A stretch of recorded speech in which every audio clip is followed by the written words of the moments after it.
Bueno, compañeros, entonces hemos hecho ya un refuerzo y ahora estamos haciendo una votación en esta segunda sesión de nuestro curso de aula virtual y hemos explorado dos preguntas. Uso de estrategias y herramientas didácticas en mi clase y califique su conocimiento de herramientas web. Y de un solo estamos viendo uno de los aspectos bonitos de la herramienta Zoom que se pueden hacer estas votaciones. Entonces encontramos, mire, que aprendizaje basado en proyectos lo ocupa el 39%. Esto es algo bien interesante. Como ustedes van a ver conmigo, estamos haciendo aprendizaje basado en proyectos, porque al final van a dejar el proyecto de un aula invertida. No hay cosa más bella para enseñarle a adultos que el aprendizaje basado en proyectos. Yo lo uso muchísimo. Se lo voy a presentar más adelante. Estudio de casos, sí, ¿verdad? Porque las áreas clínicas se prestan mucho a eso, el 72%. Mapas mentales, súper bien, el 61%. Mapas conceptuales, el 50%, muy bien. Cineforum se usa.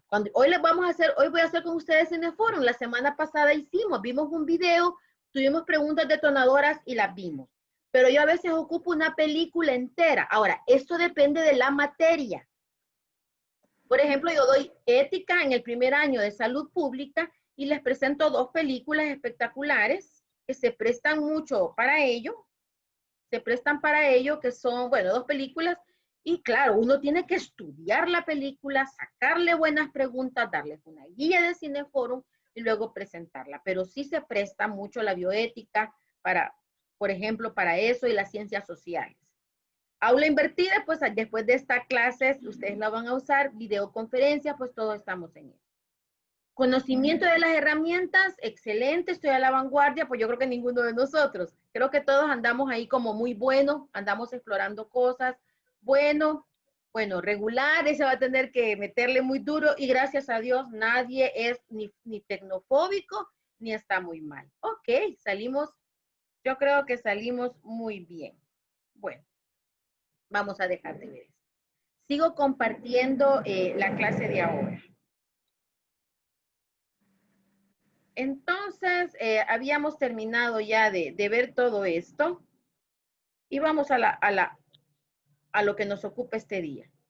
Entonces, hay una serie de ventajas, ¿verdad? En esto que nos ha tocado vivir ahora, que es la educación virtual que nos está tocando pues a todos vivirla con, perdón que se me ha trabado algo aquí.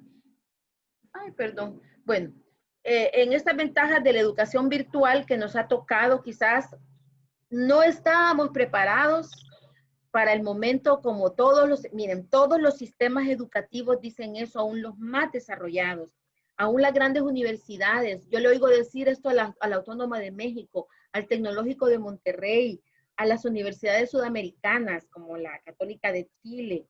Les he oído decir que ellos tampoco se sentían muy preparados para este momento. Y sin embargo, pues nos tocó entrar a la virtualidad. Pero tiene unas grandes ventajas también. Sí tiene la desventaja que nos dijo Rodolfo, que si las personas no tienen acceso a Wi-Fi o no tienen acceso a una buena datos, ¿verdad? A una buena velocidad, entonces vamos a tener problemas. Pero por lo general hay más ventajas, porque se rompen las barreras geográficas. Hay flexibilidad de horario, ya que uno puede estudiar a la hora que uno quiera. La educación virtual, porque una cosa es la educación en línea y otra cosa es la educación virtual. La educación en línea es lo que estamos haciendo nosotros, ¿verdad? Que podemos hacerlo tanto sincrónico como asincrónico. Pero la educación virtual es si yo solamente les hubiera entregado, digamos, la carpeta y nos hubiéramos comunicado solamente de manera asíncrona. Tiene una diferencia semántica, digamos. Desarrolla autogestión, a mí por eso me encanta, responsabilidad, disciplina y compromiso. El gran problema es que nosotros como salvadoreños culturalmente no leemos. Eso es triste. Es una cosa, pero de lo más grave que hay, que no leemos. Entonces, cuando uno quiere invertir la clase y esto está basado en que se estudie en la casa, hay que crear una serie de estímulos y de motivaciones para que el alumno lo haga. Por eso nos apoyamos mucho en los videos. No quiero perder la hora. Ok. Entonces, todo esto son las ventajas. Ahora, quiero ver qué. Les traigo, como siempre, un par de videos. Voy a dejar de compartir porque quiero compartir el sonido. Y hasta aquí creo que me han seguido y les traigo 2 videos. El primer video resume nuevamente qué es lo aula virtual.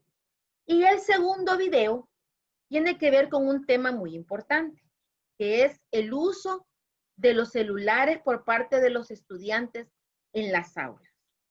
¿Cuántos de ustedes les piden a los estudiantes que apaguen sus teléfonos o que los dejen afuera del aula? Levanten la mano. Doctor Hurtado tiene levantada la manita desde hace un rato.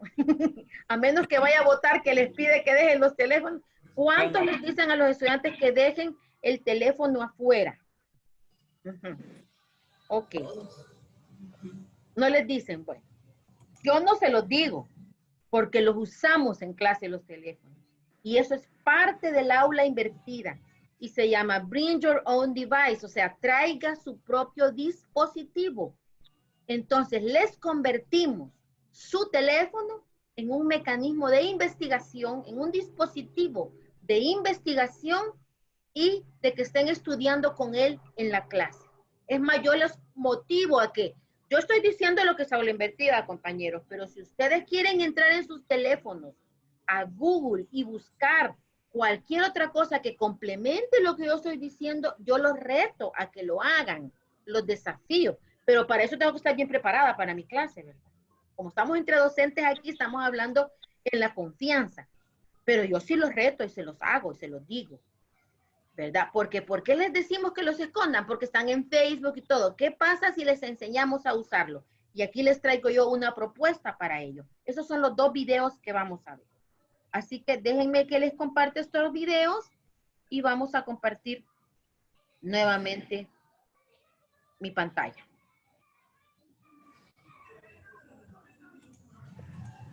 Y aquí se los tengo ya listos. Perdón. Me deja ver. Aquí está. Ok. Y Jonathan Berman, al poco tiempo de trabajar juntos. Perdón, que estaba ya empezado. ¿Qué es el aula invertida? Es una estrategia de enseñanza que surgió en 2007 por los profesores Aaron Sams y Jonathan Berman. ¿Sí se escucha bien? Sí, ok. Yo estudié con Jonathan Berman. Al poco tiempo de trabajar juntos, se dieron cuenta que al ser un centro rural, muchos estudiantes se perdían lecciones porque no podían asistir a clases por diferentes razones. Una de ellas, el tiempo que tardaban en desplazarse en autobús desde sus hogares hasta el colegio. Como consecuencia, tenían que preparar la materia de forma autónoma. ¿Saben lo complejo que es hacer eso? Perdían el ritmo de clase y su rendimiento académico decaía. A raíz de este problema buscaron una solución. Decidieron grabar sus clases y distribuir los videos por la red, una forma fácil y cómoda para los estudiantes, al alcance en cualquier momento, rompiendo las barreras que le permitían acceder a los contenidos vistos en clase. Vieron con este avance una posible solución para aquellos estudiantes incapaces de acudir regularmente a clase. Observaron que esta metodología tenía un gran potencial pedagógico que les permitía prestar mayor atención a las necesidades educativas de aprendizaje que presentaba cada estudiante. ¿Qué no es una aula invertida? Obviamente esto no es una aula invertida. Y esto tampoco. Lo que vemos acá es un salón de clases, digamos, tradicional, donde el profesor es el protagonista. Se debe anotar y hacer todo lo que diga, escribir cada palabra en el pizarrón. Los tiempos van cambiando y esta imagen también debe cambiar. Debemos hacer uso de las tecnologías a favor del aprendizaje de los estudiantes. Pueden pensar, ok, entonces usemos las tecnologías. ¿Qué tal así? No me refiero. escucha. Lo que vemos aquí es la misma estructura, solo que con computadoras y tablets. Luego de esta clase, los estudiantes nuevamente se van llenos de tareas a su casa, donde el proceso cognitivo es... Perdón, no escuchan. No escuchan. Perdón, ¿me pueden decir si se escucha? ¿No se escucha? No, no se escucha. No, no se escucha, no. No se escucha. Voy a volverlo a poner. Aquí dice que estoy compartiendo bien el sonido, pero vamos a ver. Voy a retroceder un poco. Tampoco. ¿Y Lo que ahora? vemos acá es un salón de clases, digamos, tradicional, donde el profesor es el protagonista. Debe hablar y hacer todo lo que diga, escribir cada palabra en el pizarrón. Los tiempos van cambiando y esta imagen también debe cambiar. Debemos hacer uso de las tecnologías a favor del aprendizaje de los estudiantes. Pueden pensar, ok, entonces usemos las tecnologías. ¿Qué tal así? No me refería a eso. Lo que vemos aquí es la misma estructura, solo que con computadoras y tablets. Luego de esta clase, los estudiantes nuevamente se van llenos de tareas a su casa, donde el proceso cognitivo es mayor y no tienen a quién pedir ayuda. La tecnología la debes usar para realizar esas acciones repetitivas que te demandan tiempo en clase. Entonces prepara o busca un buen video, audio o una infografía para comprender aquella materia que necesitas transmitir a tus estudiantes. Entonces, ¿qué hacen en casa y qué hacen en el colegio? En la casa ellos podrán acceder al conocimiento fuera de clase en cualquier momento. No necesitan a un profesor al lado para ver el video. Ahora pueden pausar al profesor, ver más de una vez aquella parte más dificultosa, tomar apuntes y realizar breves actividades con una lógica pedagógica que potencie la autonomía. En el colegio ya no se empieza desde cero. Los estudiantes vienen para resolver sus dudas, aprenden y aplican esas actividades con ayuda del profesor y de sus compañeros, afianzan conceptos asegurando un aprendizaje más significativo. ¿Cómo se estructuraría la clase con este modelo? Una clase tradicional implica introducción, repaso, explicación, práctica y aplicación. Aplicando este modelo de aula invertida, tus estudiantes ya consumieron el recurso que les has enviado y ahora en clase usarías los primeros minutos para comprobar lo que tus estudiantes saben del tema y luego invertir más tiempo en la práctica y aplicación, atendiendo las dudas que surjan durante este proceso. El modelo implica que el profesor utilice diversos instrumentos de evaluación, por lo tanto, siempre conocerá las brechas de aprendizaje existentes en el curso. De este modo, en una clase puedes invertir tu tiempo y energía trabajando sobre las reales debilidades de los estudiantes. En línea encontrarás las... Perdón, no lo miran. ¿Hola? ¿Alguien dijo que estaba congelado? No se escucha. Se congela la imagen. Ok, voy a retroceder. ¿Y ahora? Desde cero, los estudiantes vienen para resolver sus dudas, aprenden y Ahí ahora. aplican esas actividades con la ayuda del profesor y de sus compañeros, afianzan conceptos, asegurando un aprendizaje más significativo. ¿Cómo se estructuraría la clase con este modelo? Una clase tradicional implica introducción, repaso, explicación, práctica y aplicación. Aplicando este modelo de aula invertida, tus estudiantes ya consumieron el recurso que les has enviado y ahora en clase usarías los primeros minutos para comprobar lo que tus estudiantes saben del tema y luego invertir más tiempo en la práctica y aplicación, atendiendo las dudas que surjan durante este proceso. El modelo implica que el profesor utilice diversos instrumentos de evaluación, por lo tanto, siempre conocerá las brechas de aprendizaje existentes en el curso. De este modo, en una clase puedes invertir tu tiempo y energía trabajando sobre las reales debilidades de los estudiantes. En línea encontrarás las herramientas necesarias para poder llevar a cabo este modelo, con un aula virtual que te permitirá estar conectado con tus estudiantes, entregándoles el material para que se mantengan al tanto y no se pierdan ningún contenido. Ok, dejo de compartir. ¿Se fijaron el modelo? El modelo se parece a lo que estamos haciendo nosotros ahorita. ¿Se fijaron ustedes para qué tomé yo los primeros minutos? Les pregunté. ¿Recuerdan el video de la semana pasada? ¿Quién se quiere aventurar a decirme que es aula virtual? Hicimos una votación. Además de que yo quería jugar un poquito con ustedes, también las preguntas eran, yo tengo un diagnóstico ahora de qué estrategias y metodologías usan ustedes y también de cómo andamos en tecnología. Entonces, todo eso no es volver nuevamente a hablarles de cosas conceptuales. ¿De acuerdo? Es así como funciona esto. Lo ideal hubiera sido que estos videos los vieran ustedes en su casa y que la carpeta viniera completamente leída. Eso es lo ideal. Pero bueno, aquí estamos aprendiendo haciendo. Les voy a poner un segundo video para que ustedes vean cómo hacer, porque pasan hasta los más grandes. Miren, yo sé que ustedes la mayoría son de pregrado, pero hasta los alumnos que tengo yo allí en las maestrías, que son docentes, que son directores de hospitales, de unidades de salud, hasta ellos están ahí con los teléfonos en el Facebook y en todo. Entonces, ¿cómo hago para competir con esas? Eso es un problema, por ejemplo, que ustedes podrían abordar con el aula virtual. Van a ver este segundo video que por lo menos a mí me encanta, y decirles que el uso de los celulares, de sus laptops, de sus tablets, de lo que anden llevando ellos, es prácticamente una de las herramientas del aula virtual, que se llama Bring Your Own Device. Traiga su propio dispositivo. Vean qué lindo este video que les voy a pasar ahora. Nuevamente comparto mi pantalla con sonido y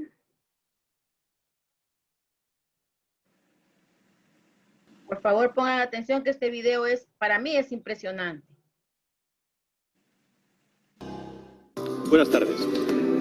Cuando una nueva tecnología pretende cambiar los procesos que definen nuestra vida cotidiana, ya sea en el trabajo o en la escuela, generalmente la recibimos siempre con una cierta aprensión o, cuando menos, algunas veces también, con rechazo.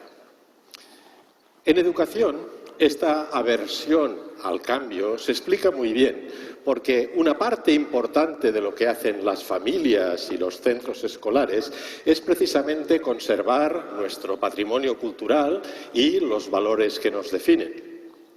Quienes piensan que la educación debe ser solamente eso, es decir, preservación y transmisión del pasado, siempre tendrán aversión al cambio. Y un cambio tecnológico en particular es una puerta abierta a una enorme disrupción. Y ustedes, mejores que nadie, saben lo que significa una disrupción en el aula. De hecho, la historia está llena de ejemplos que nos demuestran hasta qué punto la educación es, de una u otra forma, inerte al cambio. Por ejemplo, hace más o menos 2500 años, Sócrates, les va a sorprender, se opuso a la difusión de la escritura por considerar que socavaría la capacidad de memorización de los jóvenes y su acceso a la sabiduría. En el siglo XVI, los monjes benedictinos, que ganaban una parte de sus ingresos mediante el copiado manual de los materiales de escritura, llegaron a movilizarse y salir a la calle para mostrar su desacuerdo con la mecanización de su trabajo a través de la imprenta. Más recientemente, la llegada de la radio fue recibida como una amenaza por muchos educadores, por extraño que les pueda parecer. Más en concreto, en el año 1936, una revista que se llamaba Gramophone publicó un artículo en el que se decía textualmente algo que les va a sonar muy cercano. La juventud de hoy en día ha tomado por costumbre dividir su atención entre la rutinaria tarea de cumplir con los ejercicios escolares y prestar atención al llamado estimulante del altavoz. Bien, hoy en día nos encontramos... Perdón, si van entrando los nuevos, por favor, con el audio apagado, porque estamos oyendo un video. Ok, vuelvo a conectar el sonido. Con una tecnología que, como ninguna otra, ha irrumpido en nuestras vidas y en las de los niños y los jóvenes que son sus alumnos. Para ellos representa, para empezar, una puerta abierta a una nueva dimensión del juego y del entretenimiento y también, al llegar la adolescencia, una importantísima herramienta para la socialización. ¿Qué sería de un joven de hoy en día que no pudiera whatsappear? ¿Verdad? Bien, los datos nos demuestran hasta qué punto esta penetración está modificando nuestro concepto de infancia y de juventud. Miren, en el año 2015 se publicó un estudio francés que acreditaba que el 58% de los niños franceses menores de 2 años de edad ya habían jugado más de una vez con un teléfono celular o con una tableta. 2 años. En Estados Unidos sabemos que tan solo el 12% de los jóvenes no tiene un celular de su propiedad. Y los que lo tienen lo utilizan para mandar por término medio, entre muchas otras cosas, 30 mensajes diarios. De una u otra forma, cuando se les pregunta abiertamente, 1 de cada 4 de esos jóvenes nos responde: yo es que vivo casi permanentemente conectado. ¿Se fijaron en el casi? Claro, en todas partes, menos en el aula. No es extraño que en el mundo de la educación existan ciertas dudas acerca de si hay que permitir o no el uso de los celulares en el aula. De hecho, es lógico pensar que en situaciones como la que vemos se conviertan en una importante fuente de distracción. Hay muchos experimentos que así lo demuestran. Uno de los más conocidos pidió a un grupo de estudiantes que hicieran algo muy simple, que vieran una lección en vídeo, tomaran notas para luego pasar un pequeño ejercicio. A 1/3 de esos estudiantes se les autorizó que usaran su celular durante la sesión de clase sin ningún tipo de restricción y obviamente lo hicieron a su gusto. Otro tercio se le autorizó igualmente el uso de los celulares, pero solo a condición de que la actividad que tuvieran con ellos estuviera directamente relacionada con el contenido de la lección. Y finalmente, al último tercio, no se le permitió ningún acceso al celular. Bien, los resultados demostraron que en educación, y eso lo saben muy bien ustedes, se paga un precio muy elevado por la distracción. Mientras que apenas hubo diferencia en los resultados en el ejercicio final entre los que no tuvieron acceso al celular y los que lo utilizaron solo para buscar información relacionada con los contenidos de la lección, los que lo usaron libremente obtuvieron unos resultados un 70% peores en el ejercicio final.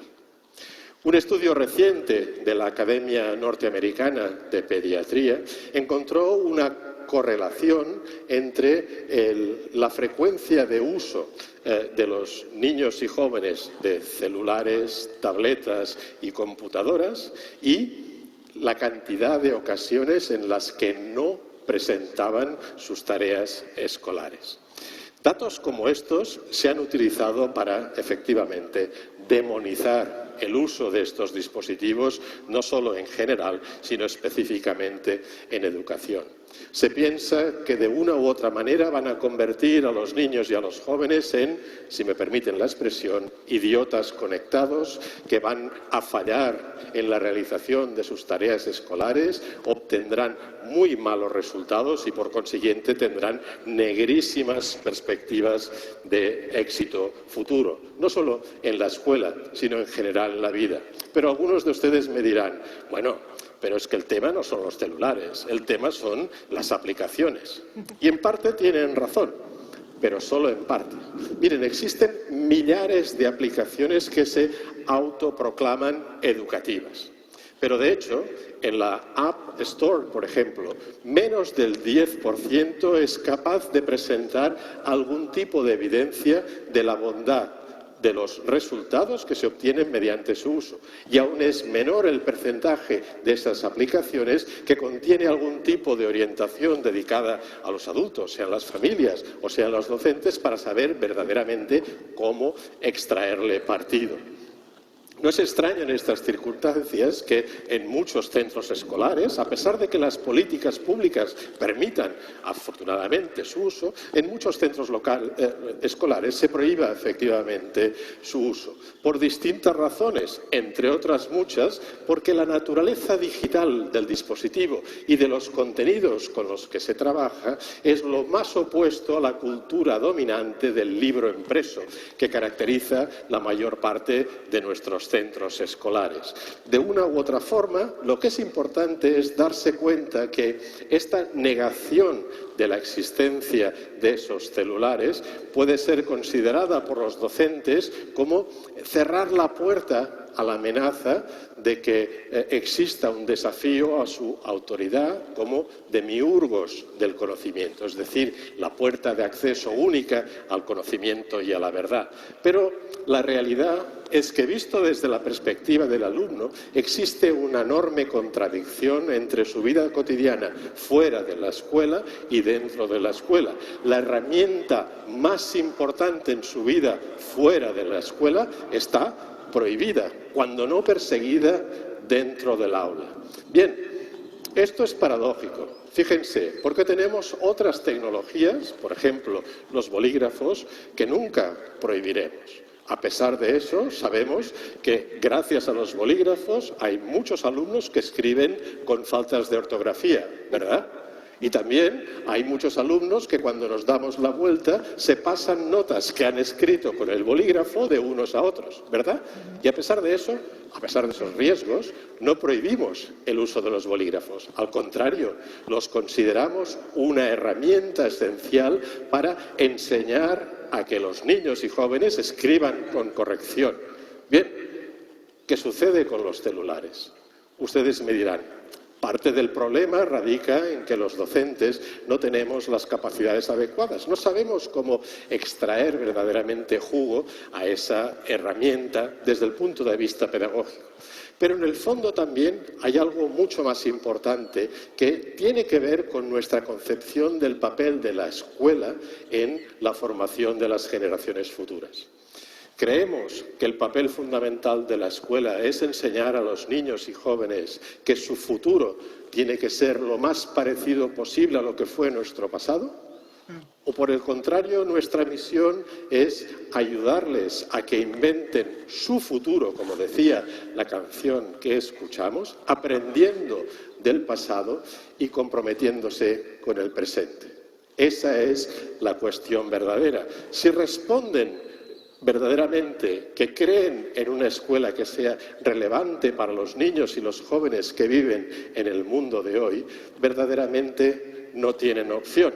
Tienen que encontrar estrategias efectivas de uso de esos celulares. Y para que vean que no es imposible, les voy a mostrar 3 ejemplos que vienen de países distintos. Miren, este es Jesús. Jesús es un profesor de ciencias sociales que ha ideado una serie de actividades para sus alumnos de secundaria superior en las que les pide que salgan a la calle, al vecindario, a documentar, gracias a sus celulares, aspectos problemáticos que tienen que ver con cuestiones sociales, económicas o medioambientales del lugar en el que viven.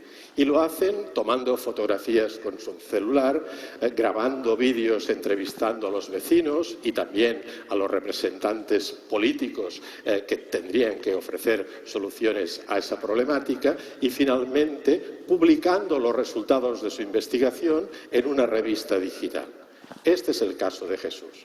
Esta otra es María. Es una profesora de lengua francesa que al término de cada lección a sus alumnos de 10, 11 años de edad les pide que se conecten, bien utilizando su dispositivo personal, bien utilizando las tabletas que tiene el propio centro, a una web en la cual tienen que responder a un brevísimo ejercicio sobre los contenidos que se han tratado hoy en clase.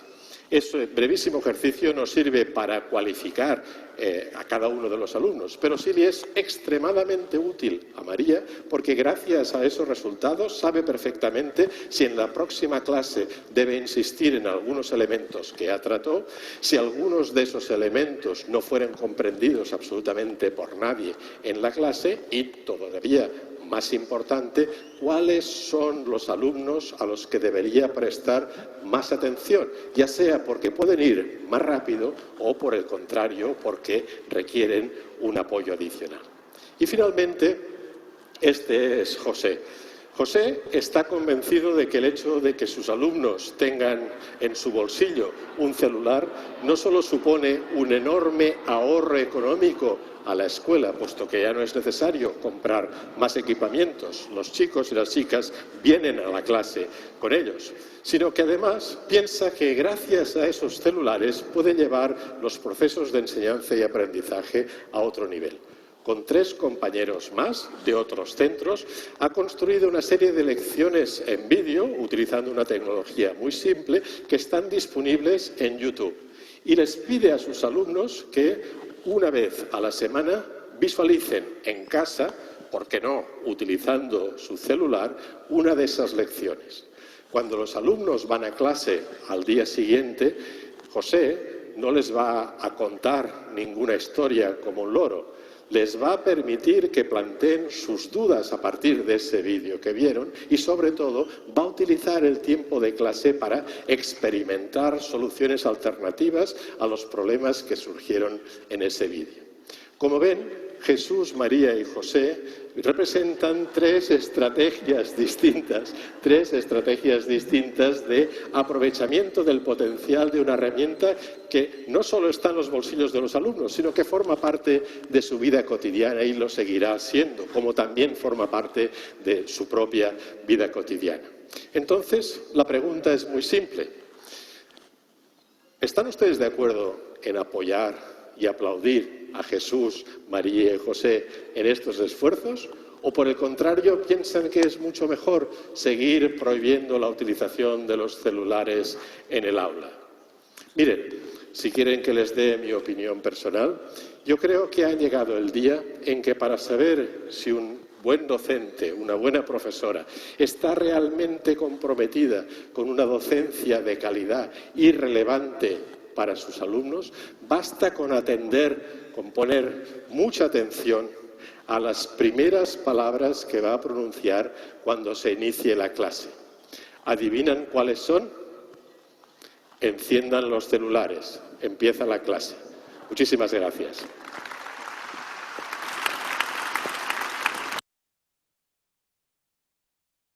Ok. ¿Qué les parece esas propuestas que acabamos de ver? Pues yo tampoco voy a regresar después de haber compartido 2 videos tan lindos a hablar como loro, como dice él, ¿verdad? Entonces, yo no voy a seguir con el PowerPoint, sino que quiero escucharlos a ustedes, ¿verdad? Ya se va construyendo más, ¿verdad? El concepto de aula invertida. Quisiera que me dijeran cómo visualizan el aula invertida. Es decir, quisiera que en este momento me empezaran a decir si lo van viendo fácil o lo van viendo complicado. ¿Y qué les haría falta en este momento para poder iniciar a invertir la clase sobre la base de lo que hemos visto? A ver. En lo personal.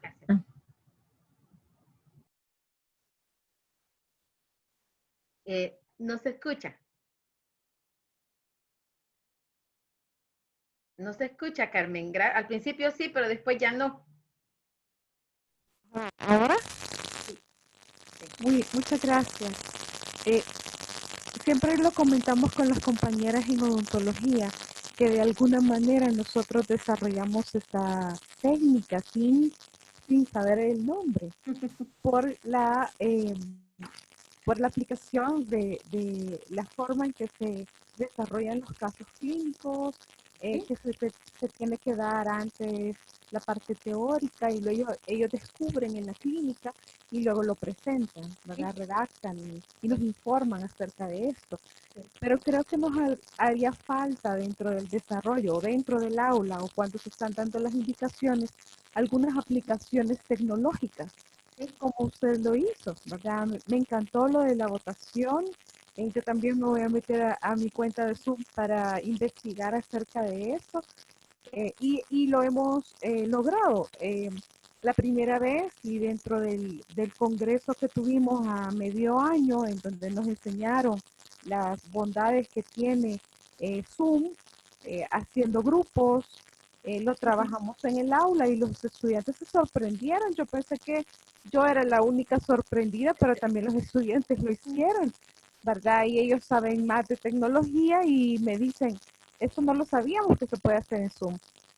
Y entonces lo descubrimos juntos y ha sido una de las técnicas que hemos estado utilizando durante el desarrollo de la cátedra y ha sido con muchos frutos, porque el hecho de hacer los grupos aleatoriamente y que ellos tengan que rotar en diferentes grupos en todas las clases, hace que haya un poquito más de diálogo, el que yo pueda saltar a los grupos y poder interrumpir o abonar a la discusión, ¿verdad? Y entro de repente y salgo de repente, eso lo hace dinámico. Así que creo que nos hace falta, ¿verdad? Todavía, y yo creo más que segura que las compañeras que son las más diestras en esto lo van a poner en práctica. Gracias.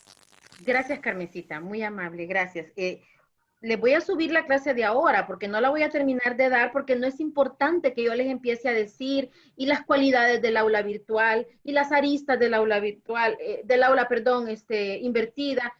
Son revisiones y ahí se las voy a dejar, la voy a subir en PDF ahora. Lo más importante es lo que viene a continuación, que vamos a hacer grupos y de manera aleatoria, y yo voy a, lo que acaba de escribir Carmencita, y voy a entrar para que resolvamos las preguntas de ahora, que es, ¿qué materia qué asignatura voy a escoger para diseñar aula virtual de una unidad, de una temática? Eso lo dejo a libertad.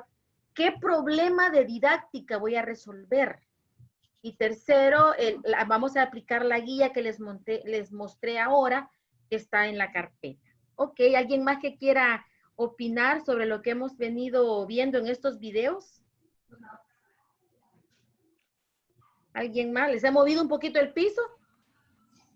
Doctora, yo siento que para poner en práctica esto, lo primero que se tiene que hacer es una adecuada planificación, pues, de lo que el alumno se tiene que aprender en casa y todo para que lo ponga en práctica ya en el aula. Entonces ahí yo creo que la clave es una adecuada planificación, ¿verdad? Exacto, una adecuada planificación. Quiero ver el otro jueves sería, ¿verdad? El jueves les voy a presentar mi trabajo de innovación educativa que presenté en el Premio Latinoamericano de Innovación Educativa Main, que se celebra en Monterrey, que este año fue virtual y fui de las finalistas. Se lo voy a presentar cómo se invirtió la clase en las residencias. Y exactamente lo que Patti dice es la clave. Primero yo debo de sentarme a ver mi programa. ¿Cómo es mi programa? ¿Qué actividades las tengo que hacer previamente? Yo puedo grabar unos videos, puedo grabar unas clases. ¿Qué cosas son esenciales, que son cognitivas de la base de la pirámide de Bloom, que ellos tienen que conocer de memoria porque sí o sí? No estamos diciendo de que ya no vamos a memorizar cosas, pero ya no me pongo yo aquí a parar y decir, revisé algo en el libro de Berman y hice el pegado magistral de diapositivas y se los leo. No, sino que yo se los dejo para que lo lean en la casa. Y como bien dice Patti, la clave es la planificación. Entonces, cuando yo llego, ¿qué voy a hacer con ellos? Fíjense que yo no les he traído una clase expositiva. Yo se las voy a subir, claro que le he preparado, ahí está, la revisan, ahí están los artículos. Pero aquí la clave era ver esos 2 videos que yo sabía que nos iban a mover el piso, sobre todo lo de ese profesor último. ¿Cómo se reconoce un buen docente? ¿Cómo entra al aula? Si entra bravo, saquen una hoja. Eso es violar las neuronas de nuestros estudiantes. ¿Saben que en maestría a veces se dice, saquen una hoja? Señor, eso es una herejía terrible. Entonces, no, apaguen los teléfonos. Este profesor tiene miedo que me encuentre en la clase en el rincón del vago o en monografías.com. No puede ser. Y como bien dice la doctora Carmencita, uno cree que andan en la jugada ellos son whatsapperos y facebookeros. Nosotros tenemos que enseñarles cómo el teléfono es un libro abierto, cómo es. A mí me encanta en anatomía que dicen, usted se puede llevar el hígado a su casa, y es cierto, ¿verdad que así dicen? En donde el doctor Hurtado, así dicen. Entonces, porque ellos tienen una app para estudiar anatomía en casa, y así es como son las cosas ahora. Bueno, si no hubiera, vamos a dar chance al último comentario, porque a las 6:10 vamos a reunirnos ahorita ya en grupos. Un comentario de cómo van viendo la cosa. Buenas tardes. Adelante, José Vicente, gracias. Bueno, mucho gusto. Pues me parece bien interesante esto, porque es una es un cambio cultural de nuestros estudiantes a lo que hablaba usted al final, ver que ellos son redes sociales cólicos, ¿verdad? Entonces no tienen los conocimientos en cuestiones de aprendizaje. Entonces va a ser un tema bastante bueno en ese cambio cultural. Quizás los primeros meses o primeras semanas va a ser un poco controversial, va a ser difícil, porque ellos van a decir, no la vi, ¿verdad? Explique cuestiones, pero el involucramiento, la actitud de nosotros al momento de presentarnos esto, es lo que va a hacer en ellos la diferencia. Por eso me gustaba esa pregunta, ¿cómo ustedes perciben? Sí, va a haber un choque cultural, ¿verdad? De que, bueno, hoy sí podemos usar el teléfono, sí, pero ya no para otra razón, sino para el aprendizaje. Entonces, ese choque de que nos vamos a enfrentar, de que no lo leí, no lo vi, no lo hice, va a depender mucho de nuestra actitud al momento de enfrentarnos con eso. ¿Qué hacer? ¿Lo vamos a regañar? ¿Les vamos a decir, uy, qué bárbaro ustedes, no? O nos vamos a ir al otro Veamos punto, el ¿verdad? video aquí, ¿no lo vieron? Exacto. Veamos el video aquí. Exacto, entonces, ¿quiénes tienen que cambiar primero? En ese caso, nosotros los docentes. Nosotros. Siempre somos nosotros. Sí. Siempre somos nosotros. Fíjense lo que decía ese profesor. Ese profesor decía, yo lo he oído un montón de veces y cada vez le oigo más cosas. Decía, ¿cómo es que ellos andan con el teléfono, vea? Yo no sé si ustedes tienen hijos adolescentes. Mi hija tiene 22 años, pero se duerme con el teléfono, ¿sí? Estudia cuarto año de diseño, ya está grande, pero se duerme con, o sea, yo no sé cómo hacen, y los dedos, ¿verdad? Los tienen, yo creo que han desarrollado más músculos o no sé qué, pero ellos mueven y uno no puede. Entonces, ¿cómo les decimos que esto es donde ellos tienen su Outlook, sus citas, sus agendas, sus cuentapasos, ellos cuentan hasta los ciclos menstruales aquí, bueno, todo, ¿verdad? O sea, es una especie de organizador de la vida. Le decimos que no lo use en clase. Como que miren, nos está sobrepasando el ritmo de los tiempos. Que no nos pase lo que nos pasó con la pandemia. Viene y nos asustó y no podíamos dar clases virtuales. Por la misericordia de Dios, a nosotros no nos pasó eso en la residencia. Yo traía híbrida la materia desde hace 2-3 años. Entonces, cuando nos pasó, eso es lo que hemos presentado ahí en el Premio Latinoamericano de Innovación. Solo dijimos, al fin, gracias a Dios, ya la tenemos montada la materia. Al fin, habíamos propuesto varias veces a la Facultad de Medicina presentarla ya virtuales. Si tenía que estar peleando con las horas de quirófano. Entonces, es otro momento en que ellos necesitan estudiar las materias básicas teóricas que yo les doy. Bueno, si no hay más que tratar, vamos a irnos a grupos. Vamos a irnos a grupos. Yo en este momento son las 6:11. Voy a armar grupos automáticamente. Somos 20 personas. Voy a hacer 5 grupos de 4. Y van a tener hasta las 45. Hasta las 6:45 para que los últimos 15 minutos regresemos a hacer algún cierre, algún comentario entre todos. Así que en este momento les va a llegar la invitación. Por favor, le van dando, van a recibir la invitación. Por favor, van aceptando para que vayan entrando a sus pequeñas salas de trabajo. Yo voy a llegar a visitarlos.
Rodolfo tiene que darle a aceptar a la invitación. Ok.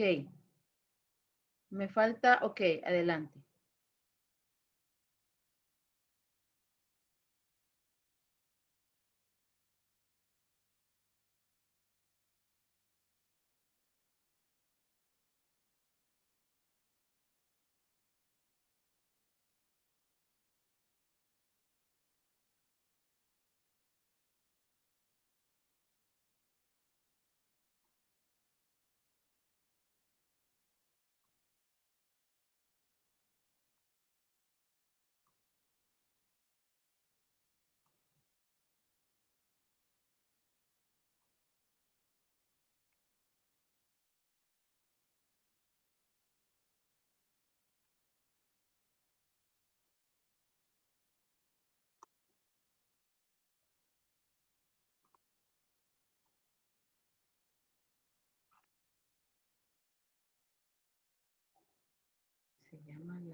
Tenía diseño de aula.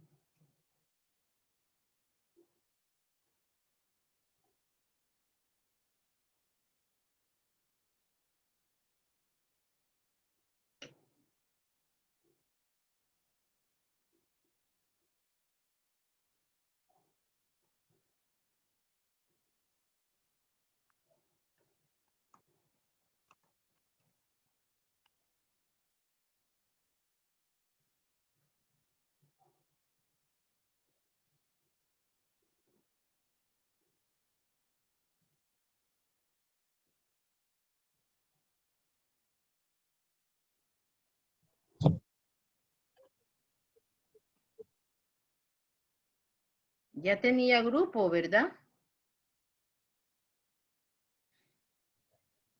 Buenas noches, doctora. Fíjese que lo que pasa es que estoy con el teléfono y como voy manejando, se me apaga, vuelvo a entrar y entonces no sé en qué grupo estoy. Estaba en el 1. ¿Quién habla, perdón?